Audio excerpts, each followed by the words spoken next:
നമസ്കാരം. Inheritance deed പാരമ്പര്യമായി നമുക്ക് കിട്ടുന്ന സ്വത്തിൻ്റെ ഒരു നിയമരേഖയാണ് ഇൻഹെറിറ്റൻസ് ഡീഡ് എന്ന് പറയുന്നത്. നമ്മുടെ പിതാവിൽ നിന്നോ പൂർവികരിൽ നിന്നോ ഒക്കെ നമുക്കൊരു സ്വത്ത് കിട്ടിക്കഴിയുമ്പോൾ അതിന് നിയമപരമായ ഒരു രേഖ വേണം. ഈ രേഖയാണ് ഇൻഹെറിറ്റൻസ് ഡീഡ് അഥവാ ഒഴിമുറി ആധാരം എന്ന് പറയും. ഇതൊരു ലീഗൽ ഡോക്യുമെൻ്റ് ആണ്.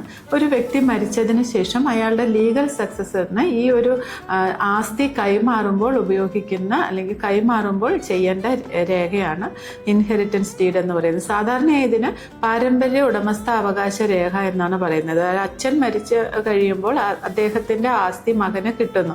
അപ്പം മകന്റെ പേരിലേക്ക് ഇത് നിയമപരമായി മാറ്റാൻ വേണ്ടിയിട്ടുള്ള എഗ്രിമെന്റ് ആണ് ഈ ഇൻഹെറിറ്റൻസ് ഡീഡ് എന്ന് പറയുന്നത്. ആസ്തി പാരമ്പര്യമായി മക്കളിലേക്കോ അല്ലെങ്കിൽ മറ്റു ബന്ധുക്കളിലേക്കോ ഒക്കെ കൈമാറുമ്പോൾ ഇൻഹെറിറ്റേജ് ഡീഡ് അത്യാവശ്യമായിട്ടുള്ള ഒരു കാര്യം. അതുപോലെ ബാങ്ക് ലോൺ, റീസെയിൽ, ട്രാൻസ്ഫർ ഇങ്ങനെയുള്ള കാര്യങ്ങളൊക്കെ ചെയ്യുമ്പോൾ അവിടെ ഉടമസ്ഥ അവകാശം തെളിയിക്കാൻ ഇൻഹെറിറ്റൻസ് ഡീഡ് കാണിക്കേണ്ടതായിട്ട് വരും. ഇത് സാധാരണയായി താലൂക്ക് ഓഫീസിലോ രജിസ്ട്രാർ ഓഫീസിലോ ആണ് തയ്യാറാക്കുന്നത്.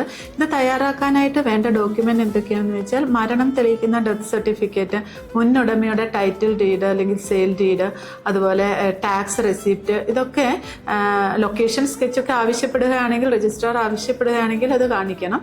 ഈ ഡോക്യുമെന്റ് എല്ലാം കിട്ടിയതിന് ശേഷം രജിസ്ട്രാർ ഈ ഇൻഹെറിറ്റേജ് ഡീഡ് തയ്യാറാക്കി നൽകും.